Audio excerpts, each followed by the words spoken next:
안녕하십니까. 전세계 계신 CBN 청취자 여러분, 하나님의 말씀으로 사랑과 행복 전하는 CBN 교과방송의 정수 인사드립니다. 안녕하세요. 하루숲교회의 박성원입니다. 지난주 뉴스 중에 제 기억나는 게 하나 있는데요. 한 여성 운전자가 수원시에 있는 8차선 도로를 그 8차선 도로에서 신호대기 중에 앞차를 들이받은 겁니다. 앞차 운전자가 이게 웬일인가 싶어서 따지러 나왔는데 보니까 여성 운전자가 쓰러져 있었어요. 차량 문은 잠겨져 있었고 때마침 거기를 지나던 경찰차가 있어서 얼른 구조 요청을 했고 차량 유리를 부수고 들어가서 심폐소생술을 실시했다고 합니다. 그 사이에 사람들은 119를 불러서 이 운전자를 살렸다고 하는 그런 뉴스였는데요. 나중에 알고 보니까 이 여인이 아버지의 사망 소식을 듣고 급하게 가다가 정신을 잃고 그만 길에서 쓰러진 거라고 하더라고요. 여러 주변에 있는 사람들 때문에 귀한 한 사람의 생명을 살릴 수 있는 그런 장면을 보면서 저는 이런 게 기적이다 이런 생각이 들었습니다. 오늘도 여전히 하나님께서 우리를 돌보시고 계시고 또 한 사람의 생명을 귀중히 여기시는 기적은 날마다 일어나고 있다는 그런 생각이 들었습니다. 제가 이런 말씀을 드린 이유가 오늘 교과의 제목이 갈릴리 호수의 이적들이라고 하는 제목인데요. 예수님의 이적에 대한 공부를 하게 돼서 생각이 났었습니다. 오늘 교과를 시작하기 전에 먼저 기억절 말씀을 읽어드리겠습니다. 허락하지 아니하시고 그에게 이르시되 집으로 돌아가 주께서 내게 어떻게 큰 일을 행하사 너를 불쌍히 여기신 내 가족에게 알리라 하시니. 마가복음 5장 19절 말씀이었습니다. 자, 오늘 교과 마가복음 5번째 시간의 교과의 제목은 갈릴리 호수의 이적들이라고 하는 제목인데 어떤 말씀일까요? 네, 오늘 우리는 예수님의 기적들을 배우게 되는데요. 사실 우리가 다 아는 내용들입니다. 그러나 이번 공부를 통해서 우리가 기적의 스토리를 반복적으로 배우고 익히는 것으로 끝나지 말고 그 기적이 오늘날 살아가고 있는 우리들의 삶에 그대로 일어날 수 있도록 우리가 믿음을 갖고 공부했으면 좋겠습니다. 기적을 기록하신 것은 그분의 존재를 나타내시고 또 증명하는 목적도 있지만 우리가 그 기적을 경험할 수 있기 때문에 그 기적을 통하여 예수님을 믿게 하기 위함이죠. 우리의 삶의 스토리에 그 기적의 역사가 새롭게 쓰여지는 귀한 우리들의 삶이 되기를 소망하며 이제 공부를 시작하도록 하겠습니다. 제가 좀 몸이 좀 아파 보니까 일상이 얼마나 큰 기적인가를 새삼 느끼게 되더라고요. 우리가 걸어 다니는 거, 그리고 우리가 계단을 오르고 내리는 거, 이런 모든 것들도 몸이 아파 보니까 야, 기적이구나. 이 다리에 힘이 있고 팔에 힘이 있고 우리의 생각에 지혜를 주시는 이런 모든 것들, 그리고 또 생각해가지고 행동하게 하는 모든 것들도 다 기적이라는 생각이 많이 들었는데요. 오늘 이 기적의 말씀을 통해서 우리 일상에 예수님의 능력이 어떻게 적용될 수 있는지 우리 박성원 목사님 통해서 배워보도록 하겠습니다. 그럼 말씀에 앞서 참여 듣고 시작합니다. 여기는 말씀의 방송 CBN 코리아입니다.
찬미 잘 들었습니다. 이럴소지는 폭풍을 잠잠케 하심이라고 하는 제목인데요. 어떤 말씀일까요? 네, 아주 유명한 장면이죠. 예수님께서 모든 일과를 마치시고 피곤한 몸을 이끌고 제자들과 함께 배에 올라타셨. 그리고 예수님은 너무 피곤하셔서 배의 끝자락에서 주무셨죠. 그때 사단이 일으킨 큰 광풍에 의해서 파도가 일어났는데요. 제자들은 그 파도와 싸우면서 거의 물이 다 들어오고 죽게 되었을 때 뒤늦게 예수님을 깨우게 됩니다. 예수님은 그때 일어나셔서 바람을 꾸짖으시고 잠잠하라 고요하라 이렇게 말씀하시며 그 태풍을 잠재우셨죠. 이 장면을 생각만 해도 참 기가 막힌 장면이죠. 저는 어렸을 때 우리 교단에서 나온 재미있는 성경 이야기를 통해서 이 스토리를 처음 접하게 되었는데 아직도 생생하게 그 그림을 통해서 남는 장면은 제자들이 처음부터 예수님을 깨우지 않고 배에 물이 다 들어와서 배가 이제 침몰하게 되었을 때 마지막에 주님을 깨우는 장면이 참 인상이 깊었습니다. 그런 내용의 기적인데요. 여기 저자는 다음과 같은 질문을 던지면서 우리가 한 번쯤 생각해 보기를 원하는 그런 주제를 우리에게 알려주고 있습니다. 이 기적을 통해서 예수님이 누구인지에 대해서 우리가 어떤 교훈을 얻을 수 있을까요? 라고 하는 질문인데요. 목사님도 이 스토리를 아실 텐데 이 기적을 통해서 목사님이 만난 예수님이 있을까요? 우리가 삶에 여러 가지 문제들이 있잖아요. 그리고 또 어떨 때는 재앙처럼 느껴지는 그런 자연 재해도 있고 또 안전사고도 있고 그로 인해서 장애를 갖거나 어려움을 당하는 주변에 있는 많은 사람들을 볼 때 그럴 때 이겨낼 수 있는 힘을 주시는 분은 누구인가? 세상에 그 어떤 힘도 대신할 수 없기 때문에 예수님만이 위로와 용기를 줄 수 있고 그 아픔을 이겨낼 수 있는 힘을 주시는 게 아닌가. 결국은 예수님께 돌아가는 게 가장 안전하고 또 가장 의지할 만하다 이런 생각이 저는 많이 듭니다. 네, 감사합니다, 목사님. 저도 비슷한 은혜를 받았는데요. 일단은 예수님이 피곤하셔서 배에서 쉬셨다는 것도 상당히 인상적이었습니다. 예수님도 피곤하셨구나. 그리고 피곤하실 때는 편히 쉬셨구나. 이것이 조금 인상적이었고요. 두 번째는 풍랑이 왔는데도 예수님은 왜 일어나지 않으셨을까? 혹시 이거 궁금하지 않으셨나요? 분명히 풍랑이 불었다는 것을 알고 계셨을 텐데 예수님은 계속 주무시고 계셨죠. 그 풍랑이 어디서 왔는지 예수님은 아셨을 겁니다. 그래서 그분의 눈에는 그런 눈에 보이는 현상을 보고 두려워하는 것이 아니라 마음에 하나님을 모시고 있었고 하나님과 늘 연결되어 계셨기 때문에 풍랑 속에서도 예수님은 평안함을 유지할 수 있으셨습니다. 우리가 그런 찬양 하잖아요. 내 평생 가는 길이라는 찬양 아시죠? 네. 네, 풍파가 두렵고 어렵든지 나의 마음은 늘 평안해. 그 찬양이 딱 이 스토리에 연결되는 찬양이 아닌가 생각해 봅니다. 예수님에게서 우리가 이러한 교훈을 배워야 합니다. 어떠한 풍랑이 내 인생에 불어닥쳐도 우리가 평안함을 유지할 수 있는 것은 하나님을 향한 마음의 닻이 있기 때문이죠. 하나님과 우리가 연결되어 있고 또 하나님이 내 안에 늘 계신다면 우리는 어떤 풍랑 속에서도 평안할 수 있는 것입니다. 그런데 여기 제자들을 보면 풍랑에 이리저리 흔들리며 두려워 떨며 엄청 그 혼란스럽게 이들이 헤매고 있지 않습니까? 그들이 방황한 가장 큰 이유는 그들이 예수님을 놓쳤고 예수님이 그 배에 계심에도 불구하고 깨우지 않았다는 것에 있습니다. 예수님을 놓치면 누구나 그렇게 방황할 수 있는 것입니다. 그래서 우리 인생의 배에 예수님이 계시다는 것을 늘 기억하고 풍랑이 닥쳤을 때 내 노력으로 그 파도와 싸울 것이 아니라 나라고 하는 인생의 배에 타신 예수님을 먼저 깨우시기 바랍니다. 제자들이 예수님을 먼저 처음부터 깨웠다면 그들은 덜 방황했을 것입니다. 그러나 뒤늦게라도 깨웠으니 다행이죠. 뒤늦게라도 깨운 건 정말 다행인데 왜 진작에 깨우지 않았냐 이런 질문을 하셨잖아요. 저는 제자들이 아직 예수님을 잘 몰랐다 이런 생각이 듭니다. 예수님이 어떤 분인지 알았다면 제일 먼저 하는 일이 예수님을 깨웠을 때 아직까지도 이 제자들은 예수님을 잘 몰랐구나 이런 생각이 들고요. 예수님의 능력을 알다면 그 어떤 것도 두려워하지 않을 수 있었을 텐데 그 예수님을 아는 게 그만큼 중요하다. 어떤 분인지 깨닫는 거 이게 정말 중요한 일이구나라는 생각이 들었습니다. 그렇죠. 그래서 아마 거기 어부들도 있고 배를 다뤄봤던 제자들이 예수님보다 자기들이 더 그 배를 잘 통제할 수 있을 거라 아마 자기의 노력과 능력을 믿었던 것 같습니다. 네. 그래서 여기 저자는 이 기적을 통해서 우리가 만나게 될 예수님의 모습이 무엇인지를 계속 생각하라고 말하고 있는데요. 여기 질문 하나 읽어주시겠습니까? 시편 104편 1절 9절을 읽어보라. 이 구절에 나타난 여호와는 폭풍을 잠잠하게 하시는 그리스도와 어떻게 비교되는가? 예, 시편 104편에 보면 하나님이 이 세상을 창조하시고 다스리시는 분으로 묘사를 하고 있는데요. 그 중에서 우리가 방금 살펴본 비유에 등장하는 예수님을 연상케 하는 표현이 몇 구절 나오는데요. 다 읽지는 못할 것 같고요. 여기서 가장 중요한 두 가지를 좀 보겠습니다. 여기 보면 이런 표현이 있습니다. 바람을 자기 사신으로 삼으시고 이런 구절이 있고요. 또 하나는 주께서 꾸짖으시니 물은 도망하며 이런 말이 있습니다. 이 두 가지 표현만 봐도 예수님의 능력을 우리가 짐작할 수 있는데요.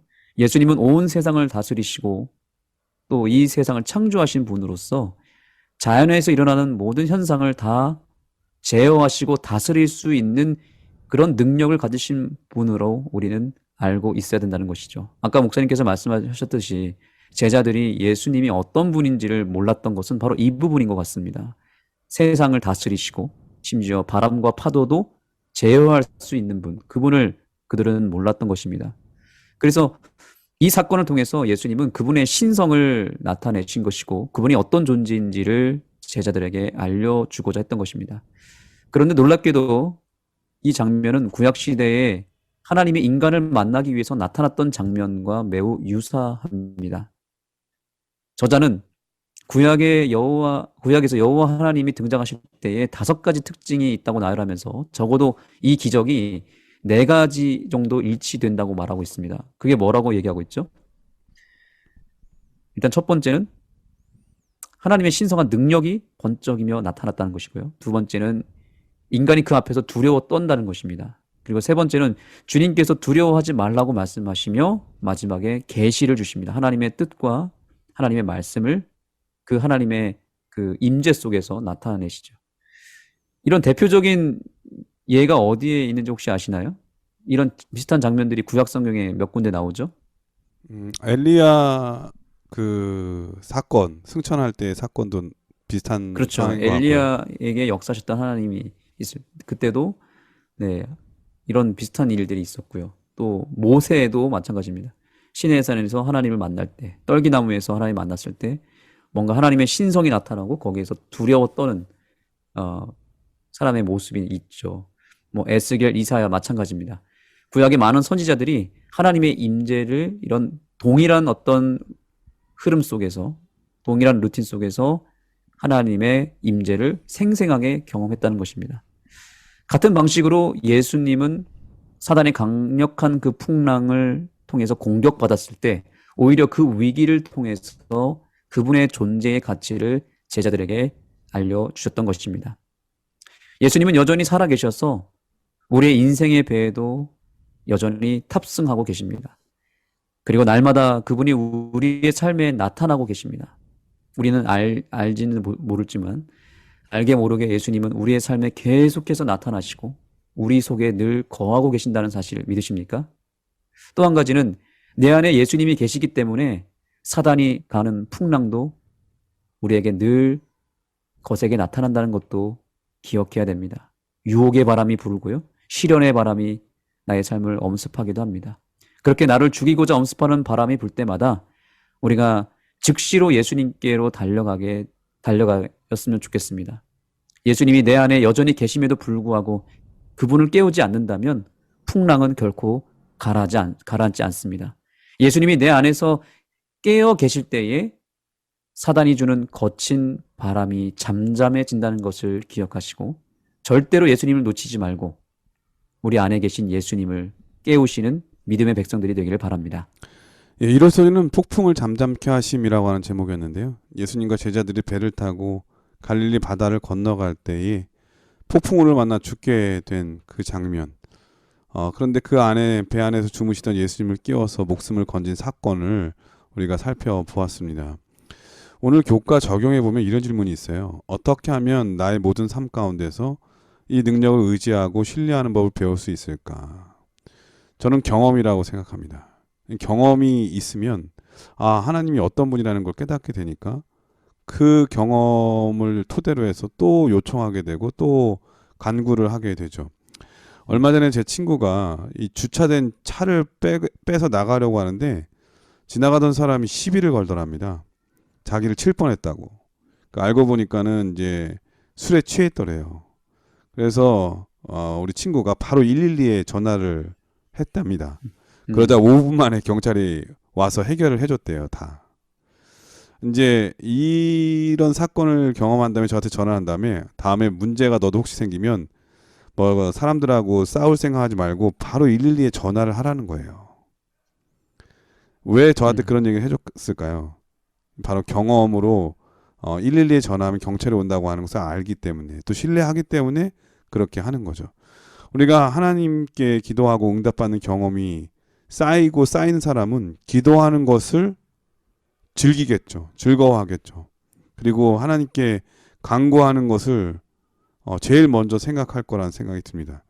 하나님을 많이 경험하는 것, 그게 하나님을 많이 알아가는 길이라 생각이 들고 하나님을 알면 알수록 우리는 하나님을 더 가까이 모시고 싶고 그분과 함께하고 싶은 그런 마음이 들지 않을까 그런 생각이 드네요. 월요일 소지는 거친 울부짖음에 숨겨진 간구를 들으시는가라고 하는 제목인데요. 어떤 말씀일까요? 네, 이번에 나타난 기적은 거라사 광인의 이야기입니다.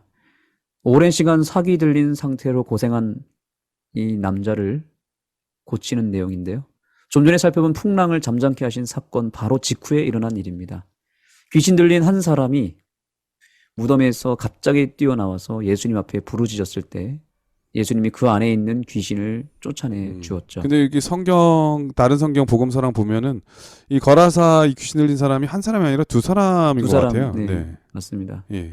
마가복음 본문에서는 이제 한 사람으로 등장하는데 또 다른 성경들은 두 사람으로 되어 있기도 하고요. 마태복음에 그래서, 보면 그렇죠. 예, 잘 말씀해 주셔서 감사합니다. 그래서 여기 이번 월요일 서지에서 중요한 질문은 다음과 같습니다. 한번 읽어주시겠습니까? 이 놀라운 이야기에서 대쟁투와 예수님의 능력에 대해 무엇을 다시 한번 알 수 있는가? 네, 감사합니다. 여기서 우리가 깨달아야 될 것은 예수님의 능력이 무엇이고 또 하나는 우리 안에서 날마다 치열하게 역사하고 있는 대쟁투, 선악의 그 두 싸움이 일어나는데 그것에 대해서 알아야 된다는 것이죠. 우선 이 귀신 들린 사람이 얼마나 심각한 상태였는지 우리가 이 본문을 통해서 알 수 있는데 뭐라고 되어 있냐면 그 무엇으로도 제어할 수 없는 엄청난 힘에 속박이 되어 있다고 묘사를 하고 있습니다. 그래서 돌로 스스로 이 돌을 가지고 막 상처를 입히기도 했고요. 그러나 이게 제어가 안 되는 것이죠. 우리는 여기서 아주 강력한 영적 힘에 의해서 우리가 지배를 때때로 받을 수도 있다는 것을 깨달아야 합니다. 사람마다 다 그 심각한 정도만 다를 뿐이지 사실은 우리가 사단의 강력한 영의 역사 속에서 늘 공격받고 노출되어 있다는 것을 인식하고 있어야 됩니다. 우리는 스스로 제어할 수 없는 그런 힘에 의해서 지배를 받기도 하거든요. 여기 이 사기 들린 이 거라사 광인의 모습은 사실은 우리들의 모습일 수 있습니다. 흔히들 뭐 귀신 들렸다 이런 말을 하지만 이건 조금 부담되는 표현이고요. 또 병리학에서는 뭐 정신질환, 중독 이렇게 표현하기도 하지만 그 모든 것은 다 결국에는 사단의 어떤 우리 속에 개입하는 사단의 어떤 세력들이 불러일으키는 거친 바람이라고 보면 되겠습니다. 네, 실제로 이 세상은 사단의 악한 영들이 득실거리는 곳이죠. 우리가 요한계시록에 보면은 천사 3분의 1이 이 땅으로, 지구로 쫓겨났다고 그러잖아요. 그러면 이 지구상에 이 사단과 그 세력들이 이 영적인 세계를 얼마나 장악하고 있겠습니까? 한번 상상을 해보시면 사실은 이것은 정말 무서운 이야기죠. 그래서 이 사단과 그 세력들이 우리의 가장 연약한 부분을 공격해서 그 부분을 끊임없이 공격하고 지배하려고 합니다. 그래서 마침내 우리 스스로 도저히 제어할 수 없고 통제할 수 없을 만큼의 강력한 힘으로 우리를, 예를 들면 돈에 약한 사람은 어떤 신에게 지배를 받는 것입니까? 돈신, 뭐 만몬신이라고도 하죠. 네. 실제로 그런 어떤 사단의 영에 의해서 지배를 받게 되면 뭐 도박에 빠지기도 하고 돈을 막 펑펑 써야 되고요. 이걸 막을 수가 없는 것입니다. 또 습관적으로 폭력이 나가는 사람도 있습니다. 막 자녀, 그다음에 가족을 막 때리고 주변 사람들과 대화를 나누다가도 막 갑자기 손이 올라가고 이런 사람들도 있죠. 이거는 어떤 폭력의 영의 지배를 받는 것이죠. 또 음란의 영에 빠지게 되면 사람이 어떻게 될까요? 음란물에 빠지고 유흥에 빠지게 되죠. 그러니까 예를 든 거지만 이렇게 마약, 뭐 술, 각종 중독, 심지어 도둑질 이런 것들도 다 보면은 어떤 제어할 수 없는, 내가 보이지는 않지만 어떤 힘에 의해서 우리가 지배를 받고 유혹을 받았기 때문에 생기는 일들이죠. 이런 예들이 상당히 많습니다.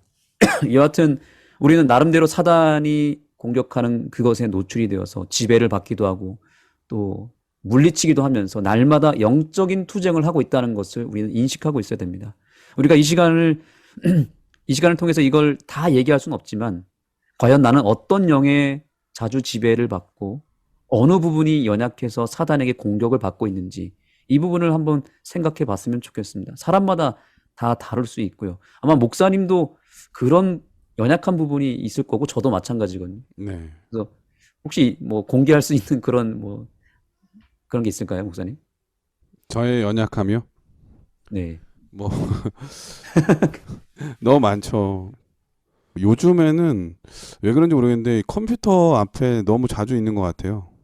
뭐 유튜브 같은 것도 어떤 면에서, 그러니까 이게 사람이 좀 희한한 게 유튜브라고 하는 이제 최근에 그러한 것들을 익숙해지다 보니까 뭔가 오래 하는 거를 잘 못하는 것 같아요. 너무 짧게 맞아요. 짧게 하는 건 되게 잘하는데 음, 뭔가 지루하게 길게 하는 거를 되게 못하고, 그러니까 그만큼 인내심이 약해진 것 같은 느낌? 뭐 네. 그러한 약점 스스로 느끼는 것 같아요. 그 인터넷 중독도 사실은 되게 심각하고 저도 마찬가지인데요. 저는 이제 그 부분도 연약하고요. 저도 목사님 공개하셨으니까 저도 공개하겠습니다.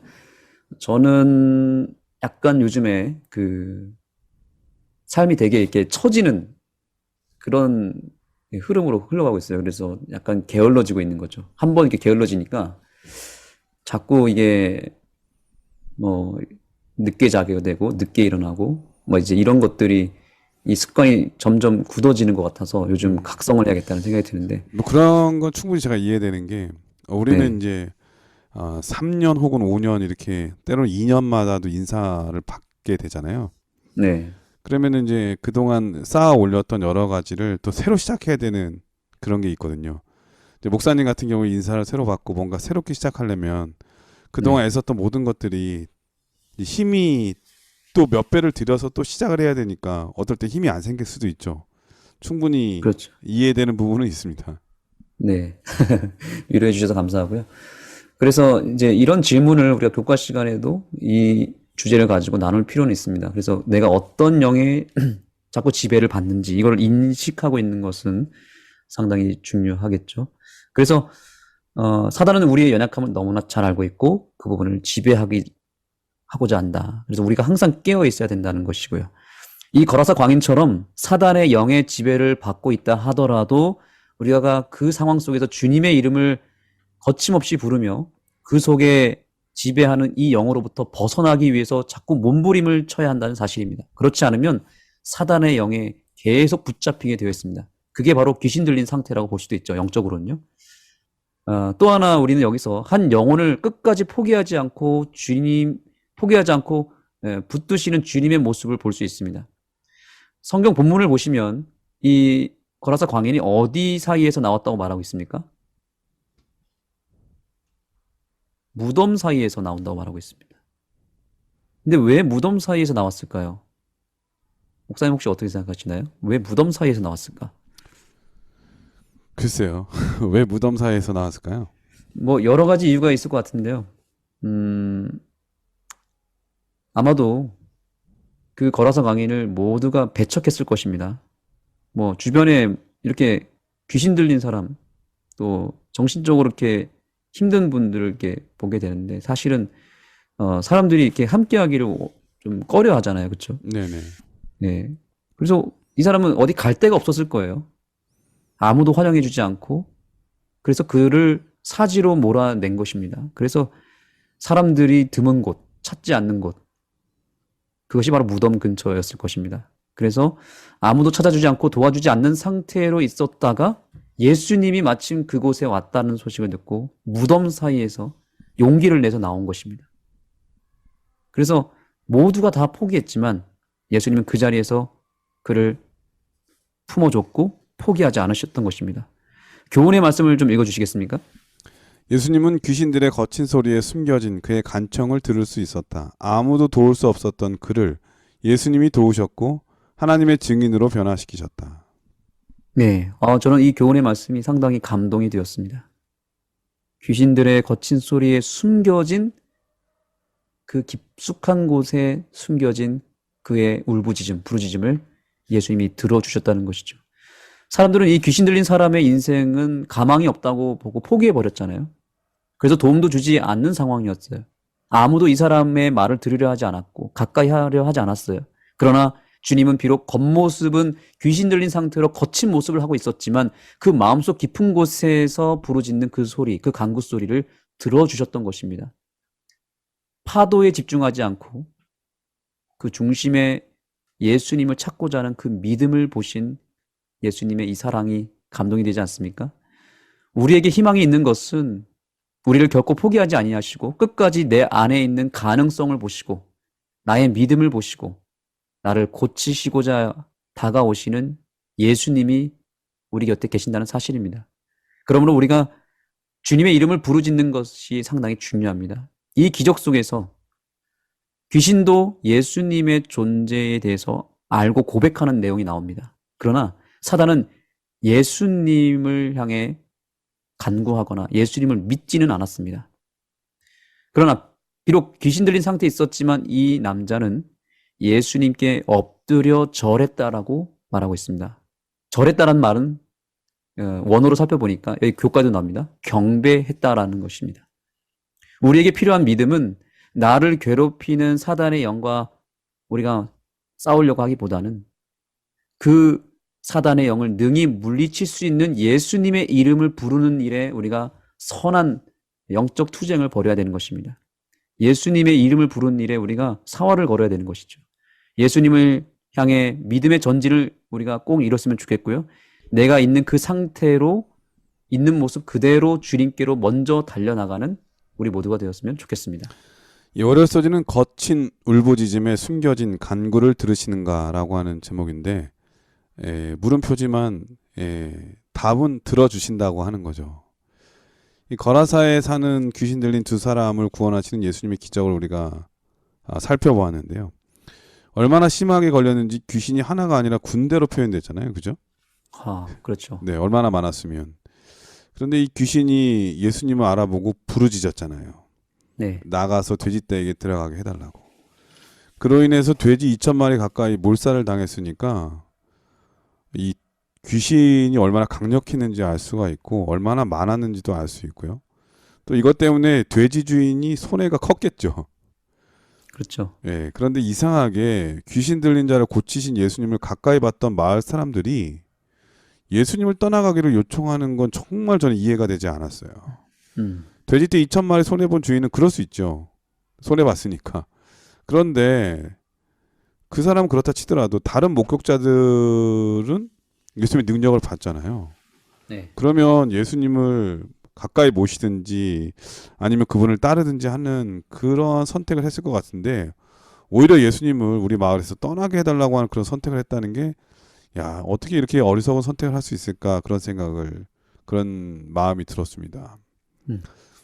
선택이라고 하는 게 정말 중요한 것 같아요. 그런데 제가 더 놀라운 거는 그 시대의 소망에 보니까 고침을 받은 그 귀신 들린 두 사람 있잖아요.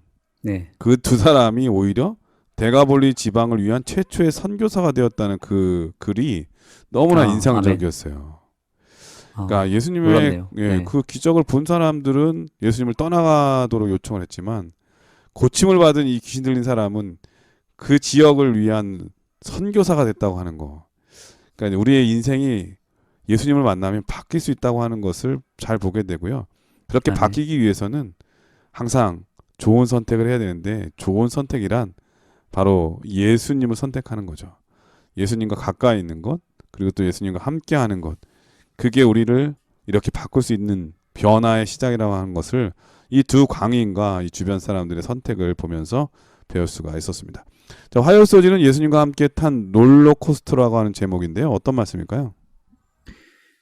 네. 이 기적은 야이로의 딸을 살리는 기적과 또 12년 동안 혈루증을 앓은 한 여인을 고치는 이야기가 같이 맞물려 있는데요. 그 내용을 다루고 있습니다. 야이로의 딸이 공교롭게도 12살이었다고 말하고 있고요. 그리고 그 혈루증 앓은 여인도 12년 동안 아팠다라고 말하고 있어요. 그래서 이 스토리에서는 숫자 12가 겹칩니다. 그래서 이 두 사건의 내용이 충돌되는 것처럼 보이지만 오히려 주님의 능력을 더 크게 드러내는 사건이 되었죠. 자, 이번 이 화요일 서지에서의 두 가지 중요한 질문이 있습니다. 첫 번째 질문은 이 스토리에 등장하는 야이로의 특징이 무엇인가입니다. 몇 가지 들 수 있는데요. 첫 번째는 예수님을 만나기 위해서 먼 길을 달려왔다는 것이고요. 그의 신분과 그의 자존심, 그의 삶의 배경을 다 내려놓고 예수님을 보자마자 그가 첫 번째로 한 행동은 뭐였냐면 그분 앞에 엎드리는 일이었다고 합니다. 예수님 앞에서 그는 겸손했다는 것이고요. 모든 것을 예수님 앞에서 다 내려놓은 것입니다. 자존심을 내려놓고 그의 어떤 신분과 계급과 배경을 다 내려놨습니다. 두 번째는 사실 이 딸이 거의 여기 마가복음에서는 죽었다라고 표현하고 있고요. 다른 복음서에서는 죽어가고 있으니 제발 저희 딸에게 오셔서 살려달라고 이렇게 간청을 합니다. 거의 끝난 상황이지 않습니까? 거의 상황 종료가 된 시점에서 왜 예수님에게 그 먼 길을 찾아왔을까? 딸이 거의 죽는 상태였고 예수님 만나러 가는 사이에 죽을 수도 있는데 왜 예수님을 먼저 찾았을까? 이것이 상당히 인상적입니다. 그래서 우리 인생의 가장 심각한 문제도 그분에게만 가면 예수님을 만나기만 하면 능히 해결될 수 있다라고 하는 그 믿음, 예수님께 즉시로 달려간 것이고 예수님께 간구했던 것입니다. 그래서 이 야이로의 믿음은 예수님을 전적으로 믿고 기도하는 믿음이다. 이렇게 볼 수 있습니다. 자, 그런데 두 번째 질문을 보겠습니다. 어떤 일로 야이로의 집으로 가는 길이 막혔는가? 이 부분입니다. 예수님께서 야이로의 집으로 이제 가는 도중에 한 가지 해프닝이 생깁니다. 바로 12년 동안 혈루증으로 고생했던 한 여인이 예수님의 옷자락을 만진 것입니다. 그 한 번의 만짐을 통해서 그 여인의 질병이 즉시로 나음을 입습니다. 문제는 그때 예수님께서 가던 길을 멈추셨습니다. 왜 멈추셨을까요? 빨리 그 야이로의 딸을 고치러 가야 되는 상황인데 굳이 멈추신 이유가 뭘까요? 그것은 그 여인의 믿음을 세워주고 그녀를 구원하기 위함이라고 저자는 말하고 있습니다. 여기 마가복음 5장 33절과 34절의 말씀을 보시겠습니다. 여자가 자기에게 이루어진 일을 알고 두려워하여 떨며 와서 그 앞에 엎드려 모든 사실을 여쭈니 예수께서 이르시되 딸아 내 믿음이 너를 구원하였으니 평안히 가라 내 병에서 놓여 건강할지어다. 아멘.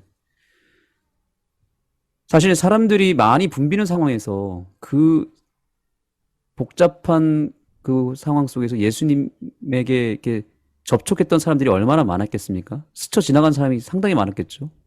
그런데 그 상황에서 옷자락 하나 터치한 것을 어떻게 예수님이 느끼실 수 있었을까요? 참 저는 이것이 신기했습니다. 시대의 소망이라는 책에 보면은 이 여인이 예수님께 일생의 모든 것을 동원하여 집중하여 그 옷자락에 믿음의 접촉을 가했다고 말하고 있습니다. 그래서 터치를 살짝 했는데 예수님께서는 모든 것을 집중하여 믿음의 손을 뻗은 그 여인의 그 터치를 바로 기억할 수 있었고 인식했던 것입니다. 그래서 그냥 우연히 피상적으로 접촉하는 것과 진심으로 몰입하여 믿음의 접촉을 한 그 여인의 터치를 예수님은 분간할 수 있었던 것입니다. 그리고 또 시대의 소망이나 또 다른 복음서를 이렇게 이제 우리가 참고해서 보면은 적어도 이 여인은 예수님을 만나기 위해서 3번 이상 예수님을 찾아왔던 것 같아요. 레위 마태의 집에서도 그랬고 또 갈릴리에서도 그랬고, 그런데 사람이 너무 많아가지고 예수님 만날 수 없었거든요.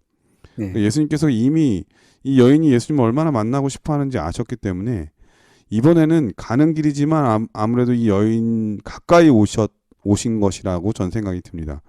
이 여인을 만날 수 있는 최고의 거리. 그런데 이 여인이 옷자락을 이제 뒤로 와가지고 만지는데, 왜냐하면 유출병이라고 하는 것은 그 자체가 부정하기 때문에 주변 사람들이 같이 어울리기 싫어하고 또 함께하는 것 자체를 싫어하거든요.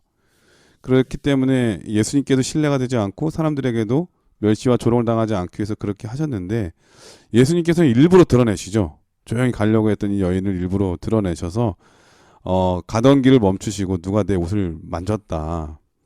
지금 목사님 말씀하신 대로 자기를 접촉한 수많은 사람들이 여기를 지나가고 있었는데 그 한 번의 접촉을 드러내심으로써 그 여인의 믿음도 증거를 해주실 뿐만 아니라 옷자락만 만지면 낫는다고 하는 그런 잘못된 생각을 갖지 않도록, 이 모든 기적은 옷이 아니라 예수님 때문에 일어났다고 하는 것을 또 드러냄으로써 미신적인 신앙을 하지 않도록 하는 것도 있고, 시대에서만 그렇게 나오죠. 그리고 또 이 여인으로 하여금 예수님을 직접 고백할 수 있는, 그래서 그 믿음으로 만진 것이 얼마나 큰 능력이 되는지를 보여주기 위해서 일부러 멈춘 게 아닌가, 그런 생각이 듭니다. 맞습니다. 그래서 우리가 예수님께 집중하고 몰입하여 믿음을 향할 때 예수님도 우리에게 몰입하신다. 예수님도 우리에게 집중하신다. 이 사실을 기억했으면 좋겠습니다. 드디어 이제 야이로의 딸의 예수님이 야이로의 집에 도착하셨는데요. 이미 상황이 종료된 상태입니다. 딸이 죽었고. 그러나 예수님은 그 상황 속에서 그 딸의 죽음을 본 것이 아니라 그 죽음 너머의 것을 보신 것입니다. 여기 이 놀라운 말씀을 한번 보실까요? 마가복음 5장 41절입니다. 그 아이의 손을 잡고 달리다굼 하시니. 이 말씀이 중요할까요? 사실 구약시대의 나시린은 죽은 시체를 만지면 안 됐습니다. 왜냐하면 부정하기 때문에 절대로 나시린은 시체를 만지면 안 됐거든요. 그런데 지금 예수님은 나시린으로서 이 죽은 자의 손을 지금 잡았다라고 말하고 있습니다.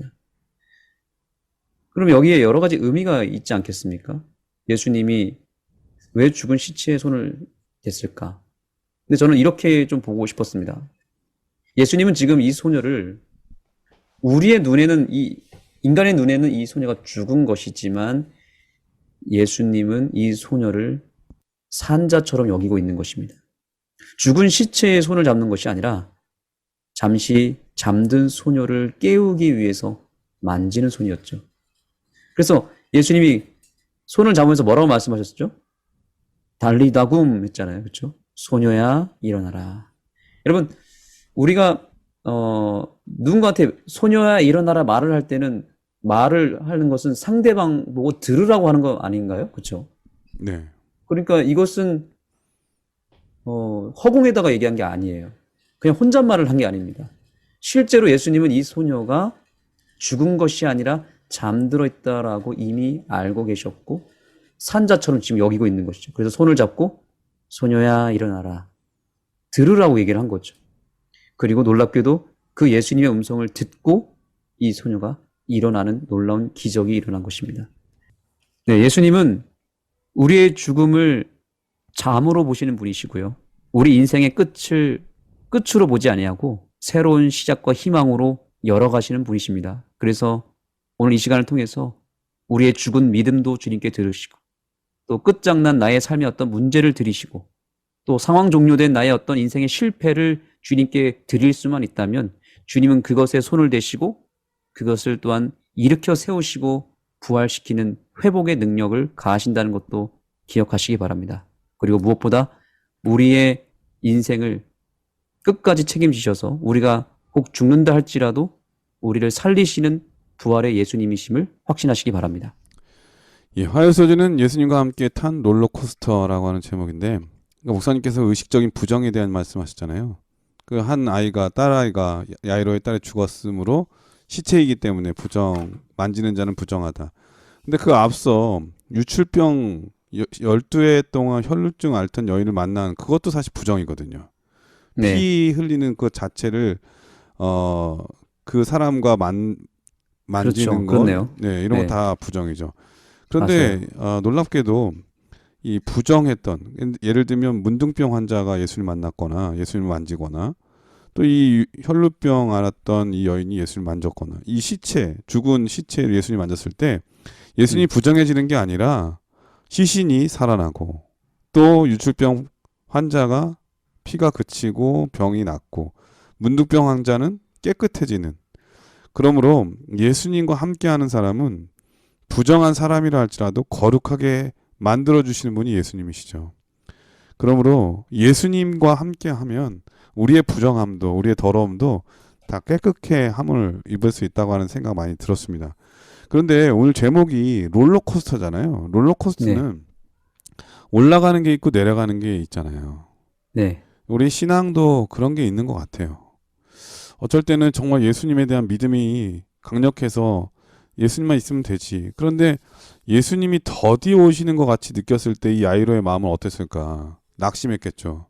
그리고 결과적으로 딸이 죽었기 때문에 사람을 보내서 예수님 더 이상 괴롭게 하지 말라고 할 만큼 음, 이제는 끝났구나라고 하는 절망의 순간도 있었죠. 그런데 그 모든 순간에도 예수님은 한결같이 우리와 함께 해주시고 예수님께서는 우리의 실망과 좌절 이런 모든 것들을 다 축복으로 바꿔주셨다고 하는데 그 의미가 있는 것 같아요. 그러므로 아멘. 우리의 신앙이 롤러코스터처럼 올라갔다가 내려가는 그러한 순간들이 있다 할지라도 정말 중요한 거는 예수님을 떠나서는 안 된다고 하는 것. 그리고 음, 예수님께서 그렇게 말씀하시잖아요. 믿기만 하라고. 저는 그 말씀이 저에게 꼭 필요한 말씀이 아닌가 그런 생각이 들고 우리 모두에게 필요한 말씀이라는 생각이 듭니다. 자, 그럼 여기서 참여하고 들으신 다음에 계속해서 수요일 목요일 소리를 공부하도록 하겠습니다. 여기는 말씀의 방송 CBN 코리아입니다.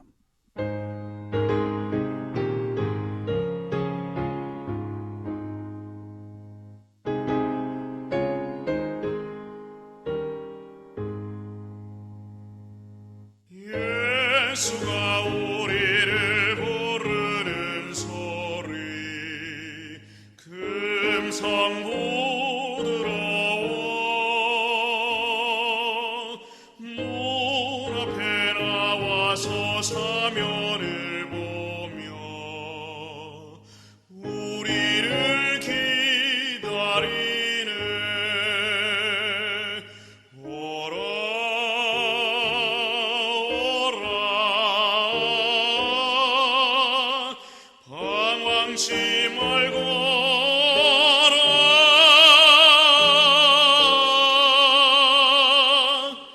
죄 있는 자들아 이리로 오라 주 예수 앞에 오라. 예, 수요 소지는 배척과 영접이라고 하는 제목인데요. 어떤 말씀일까요? 네, 마가복음 6장의 이야기를 공부할 텐데요. 우선 6장 전반부에는 예수님이 고향에서 배척당하시는 내용이 나옵니다. 예수님의 고향 사람들은 왜 예수님을 배척했을까요? 뭐 여러 가지 이유가 있겠지만 여기 교과 본문에 간단하게 이렇게 설명하고 있습니다. 노동자라고 여겼던 그분이 선생이 되신 것을 그들은 받아들이기 어려워하는 듯하다. 네. 예수님이 쉽게 말씀드리면 목수의 아들이었는데 그들은 예수님을 조금 낮게 본 것입니다. 그 목수의 아들이 선생이 되어 자기들을 가르친다고 생각했을 때 그게 좀 불쾌했던 것이죠. 예, 그것도 그런 것이 뭐 네. 가말리엘 학파라든지 유명한 그 학파에서 학문을 배워가지고 뭐 나라의 중요한 일꾼이 됐거나 사람들한테 추앙을 받거나 그랬으면은 모르겠는데 예수님께서는 어떤 교육을 받으신 것도 아니잖아요. 그렇죠. 근데 어느 날 갑자기 사람들에게 진리를 가르쳐 주시고 복음을 전하시고 또 구원의 소식을 전해 주시고 병든 자를 낫게 해 주시고 이런 모든 것들을 통해서 수많은 사람들이 선생님이라고 예수님을 따르는 모습을 보니까 알아보지도 않고 아이 저 사람 우리 동네에서 나온 사람인데 대단해봐야 얼마나 대단하겠어. 목수의 아들인데 이런 선입견 때문에 예수님을 인정하지 않으려고 한 게 아닌가 그런 생각이 들어요. 그때나 지금이나 사람들은 겉으로 보이는 모습으로 사람을 쉽게 판단하는 그 인간의 어떤 악한 기질이 계속 발휘된 것 같습니다. 결국에는 그들의 자존심 때문에 예수님을 못 받아들인 거잖아요. 지금도 마찬가지 같아요. 어떤 사람들은 자존심 때문에 교회를 안 다니고요. 그 자존심과 어떤 교만한 마음 때문에 예수님을 못 믿는 경우들이 상당히 많습니다. 특히 어떤 지위가 높거나 명예심이 있고 또 물질에 대한 부요함이 많으면 많을수록 또 여러 가지 삶의 다양한 배경 속에서 예수님과의 관계를 맺기가 쉽지 않은 그런 모습들이 있습니다. 예수님은 그때나 지금이나 늘 낮은 곳에 거하시고 또 겸손한 마음으로 늘 우리를 섬기시는 분이시잖아요. 그런데 이 예수님의 정신은 세상의 정신과는 좀 반대되는 개념인 것 같습니다. 그래서 세상에서는 끊임없이 똑똑한 사람, 또 스펙이 많은 사람이 인정받고 또 뭔가 아까 말씀드린 대로 예수님이 아무것도 배우지 않았잖아요. 그러니까 뭔가 많이 배운 사람, 또 많이 가진 사람 이런 사람들이 인정을 받는 세상이기 때문에 예수님의 어떤 그런 겸손하고 검소하시고 그런 낮은 자세의 마음을 이 사람들이 별로 좋아하지 않았던 것 같습니다. 그래서 오늘날의 이 세상의 구조 그리고 이기심과 욕심으로 가득 찬 어떤 사람들의 마음과는 괴리감이 조금 있는 것이죠. 네, 그래서 우리가 예수님과의 온전한 관계를 맺기 위해서는 사실 버려야 할 것들이 때때로 생기기도 합니다. 우리의 자존심을 필요할 땐 버려야 되고요. 또 예수님과 나 사이를 가로막고 있는 여러 가지 요소들을 우리가 제거하지 않는다면 우리는 몸은 교회를 다니고 있지만 정작 예수님은 그 당시 백성들처럼 배척하며 살고 있는지도 모릅니다. 현재 그러한 신앙을 하는 경우들이 많이 있죠. 교회는 오래 다녔지만 예수님과의 관계는 여전히 어색하거나 또 깊은 관계를 맺지 못하고 피상적이고 형식적인 관계를 유지하며 머물러 있는 경우들이 있습니다. 날마다 죽노라라고 고백했던 바울처럼 우리가 매일 내 자존심을 죽이고 주님께 내 마음을 끊임없이 맡기는 일이 필요한 것입니다. 사실은 예수님을 받아들이려면 그 당시에는 그 편견을 버리는 게 제일 먼저였던 것 같아요. 나사렛에서 무슨 선한 것이 나겠느냐. 이게 그 당시에 일반적인 생각이었잖아요. 그러니까 나사렛에 사는 사람들조차도 자존감이 그렇게 크지는 않았던 것 같아요. 근데 그러한 편견들을 버리지 않는 이상 예수님을 구주, 메시아로 받아들이기는 불가능했겠죠. 그 당시에 예수님을 받아들인 구주로 또 메시아로 인정했던 대부분의 사람들은 그 편견을 다 버렸을 때 비로소 예수님의 진정한 모습을 발견할 수가 있었던 거죠.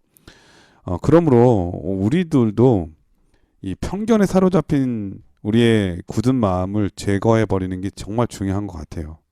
그렇지 않고 자기 목사님 말씀하신 대로 자기의 자존심이나 내가 사회적 위치라든지 뭐 이런 거 생각하면은 봉사나 교회 헌신이라든지 또 진정한 신앙인의 자세로 살기가 매우 어렵지 않은 그런 생각이 드네요.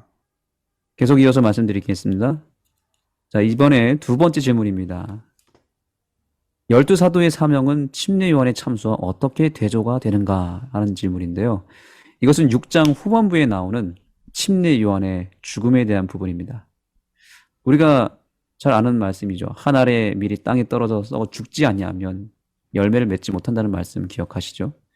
침례 요한이라고 하는 씨앗이 땅에 떨어져 죽게 되었을 때 비로소 12 제자들이 본격적으로 복음을 증거하는 열매가 생겼습니다. 항상 씨앗이 땅에 떨어져서 죽게 되면 땅에 묻히면 열매가 열리잖아요. 성경에는 이런 생명의 원리들이 여러 곳에서 등장합니다. 예를 들면 모세가 죽었을 때 여호수아라고 하는 인물이 새롭게 생겼고 리더십이 생겼고요. 가나안 입성이라고 하는 풍성한 열매를 얻게 되었죠. 스데반이 죽었을 때는 어떤 일이 벌어졌습니까? 그 죽음이 씨앗이 되어서 그의 죽음을 통해서 복음이 이방 나라로 전파되는 본격적인 역사가 일어나게 된 것입니다. 이것의 최절정은 바로 십자가입니다. 예수님의 십자가 역시 예수 그리스도라고 하는 씨앗이 이 땅에 심겨지는 사건이었습니다. 그분의 죽음과 부활을 통해서 이제 사도들이 회개하여 초대교회라고 하는 열매를 얻게 했고요. 사도들을 통해서 복음이 증거되기 시작했습니다. 하나님은 우리 역시 씨앗이 되기를 원하십니다. 우리의 희생과 헌신을 통해서 반드시 열매를 맺게 하실 것입니다. 결코 우리의 헌신들이 허지로 돌아가지 않고 언젠가는 열매를 맺게 하신다는 것이죠. 침례 요한이 그런 비참한 죽음을 당했음에도 불구하고 그가 정말 하나님 앞에 그 믿음을 끝까지 지키며 그가 정말 영광스러운 죽음을 맞이했던 이유는 바로 그가 씨앗이 되어서 그의 죽음을 통해서 복음이 더 확산적으로 더 폭발적으로 증거될 수 있었기 때문이었던 것입니다. 마지막 시대의 사단은 우리 남은 자손과 싸우려고 바다 모래 위에 설 것이라고 말하고 있습니다. 우리를 없애버리려고 하고 우리를 죽여버리려고 하지만 우리가 비록 그렇게 상처 입고 공격받고 끊임없이 복음 전하는 일로 인해서 희생을 당하고 심지어 죽는다 하더라도 주님은 우리의 희생을 통해서 놀라운 열매를 맺게 하실 것입니다. 사실 침례 요한은 예언의 신에 보면은 첫 번째 침례 요한이라고 표현하고 있고요. 두 번째 침례 요한을 가리켜서 바로 남은 자손 우리라고 묘사하고 있습니다. 그래서 예수님이 초림하셨을 때 침례 요한이 등장했던 것처럼 예수님이 재림하실 때에도 그분이 오시기 전에 침례 요한이 먼저 등장할 것이라고 말하면서 그 침례 요한의 모델이 바로 남은 자손이다라고 말하고 있죠. 그렇다면 침례 요한의 그 헌신, 그 희생 역시 우리의 교회를 통해서 반복되어 일어나게 된다는 것입니다. 바로 우리가 두 번째 침례 요한이라는 사실을 기억하시기 바랍니다. 예, 성경을 보거나 또 영감의 글을 이렇게 읽다 보면은 그 법칙이 나오잖아요. 법칙. 네. 자기 희생의 법칙이 자기 보존의 법칙이다. 아멘. 예, 하늘나라도 그렇고 이 땅에서도 원리가 그렇잖아요. 한 알의 밀알이 땅에 심어져서 썩어 죽으면 수많은 열매를 맺는 것. 이게 기적이잖아요. 지금도 들판에 여전히 그 기적이 일어나고 있고 그 기적 때문에 우리가 음식을 먹고 살고 있죠. 그런데 우리 인간은 자기 희생을 하지 않고 자기 보존을 위해서 다른 사람을 희생시킬 때가 많이 있거든요. 잘못된 모습이라고 하는 것을 알려주고 가장 놀라운 기적은 내가 오늘도 여전히 이렇게 살아 숨쉬고 있고 또 생명을 갖고 살고 있구나라고 하는 것. 근데 이런 모든 것들이 누군가의 희생을 통해서 이루어졌는데 가장 큰 희생은 바로 예수님의 십자가의 희생이라고 하는 것도 배울 수 있었습니다. 수요소지는 배척과 영접이라고 하는 건데요. 아무 죄 없는 예수님도 고향에서 배척 당했다면 하물며 우리이겠습니까? 우리는 실수가 많잖아요. 잘못도 많이 하고 잘못된 판단도 하고 행동도 하죠. 그렇기 때문에 다른 사람에게 본의 아니게 오해를 사기도 하고 또 실제로 잘못을 하기도 합니다. 그렇기 때문에 그런 것 때문에 배척을 받을 때가 많이 있죠.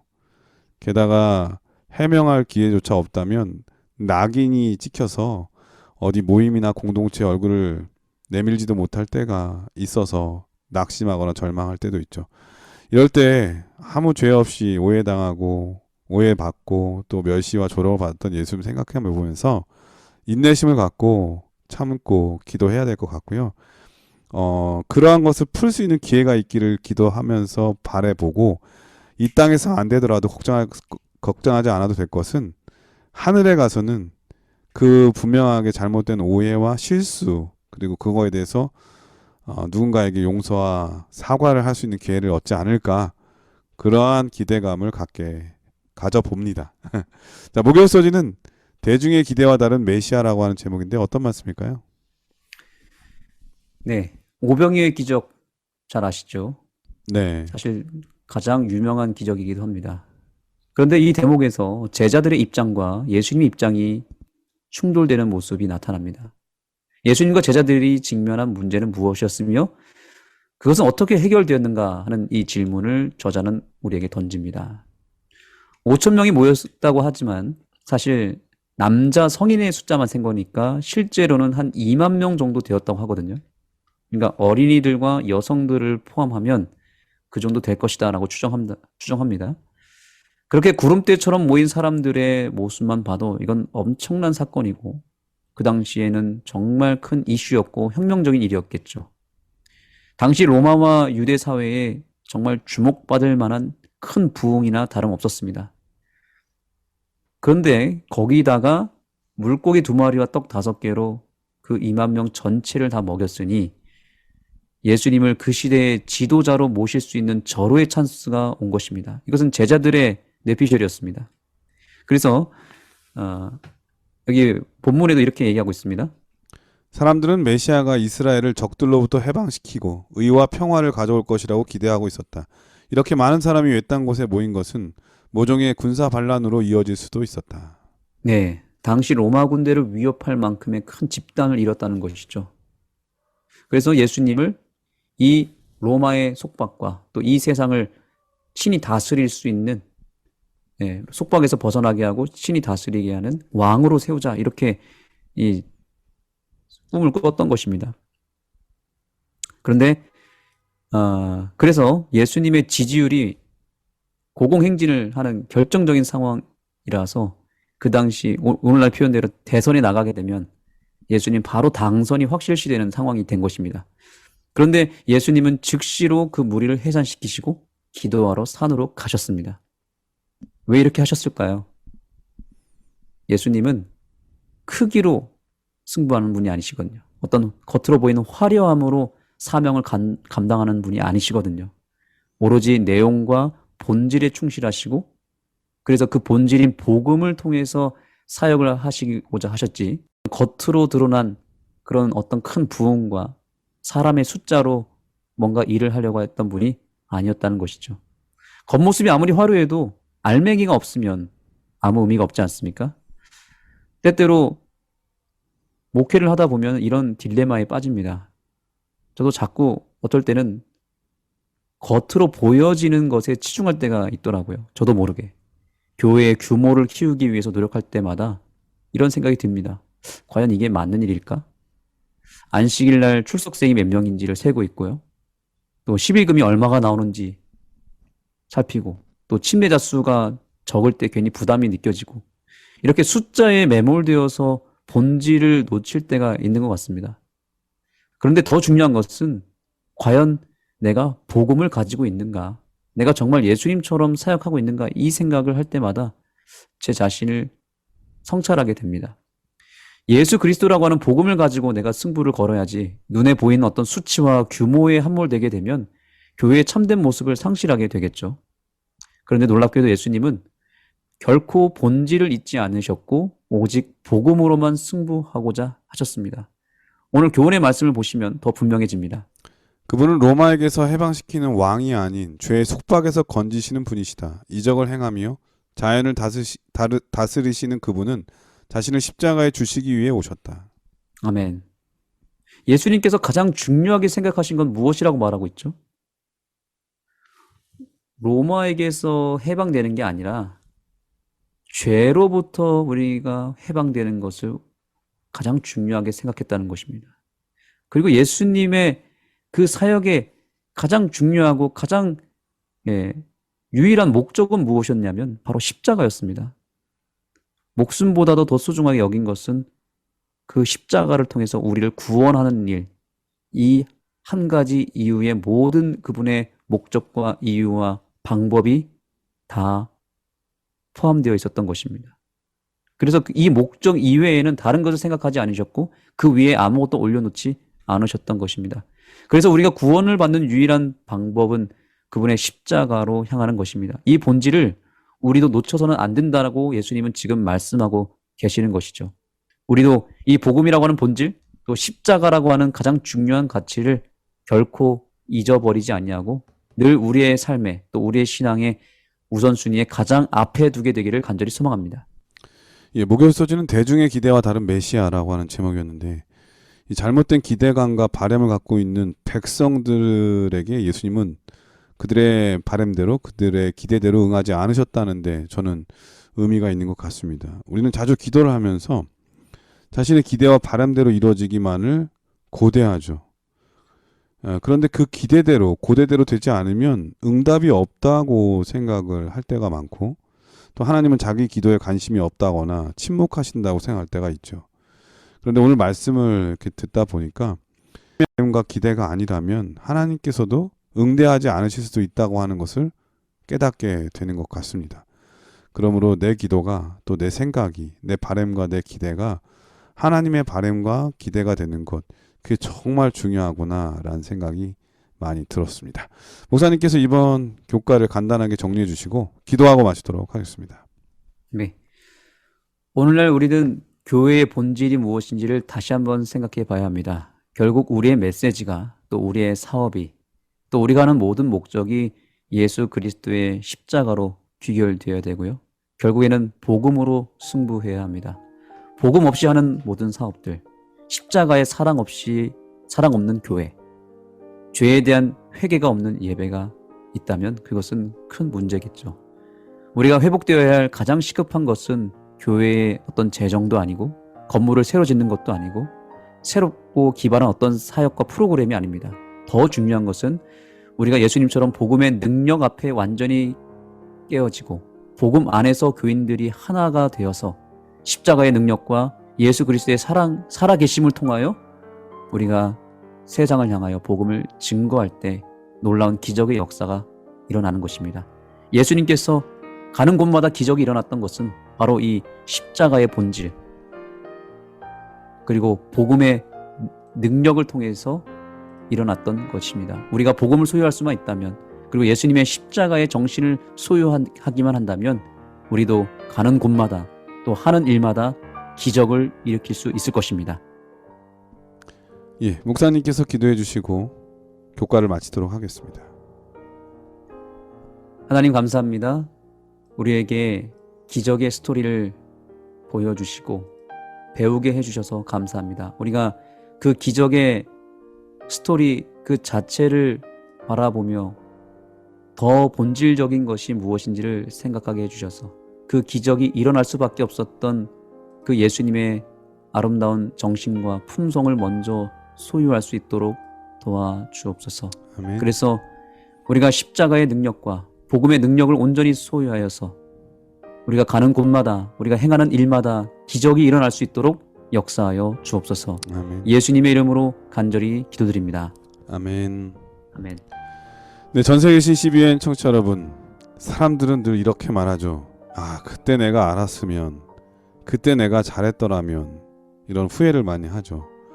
그런데 나중에 그런 기회가 올 때 그때 알았다라면, 혹은 그때 잘했더라면 그 말을 안 할까? 그렇지 않다는 거죠. 지금 아무렇지도 않게 보내면서 그때 잘할 수 있을 거라는 생각하는 거, 그건 잘못된 거라는 말씀. 지금 바로 그 일을 실천할 때 우리는 나중에 그런 후회를 하지 않을 거라는 생각이 듭니다. 오늘 우리에게 시간이 주어질 때 보다 더 많이 예수님 만나고 경험하고 또 깨닫는 그런 여러분들의 한 주일의 삶이 되기를 바라고요. 무더위 가운데 늘 건강하시고 휴가 가신다면 늘 안전운행 하시길 바라겠습니다. 저희 다음 주에 더 좋은 모습으로 찾아뵙겠습니다. 안녕히 계십시오. 안녕히 계세요.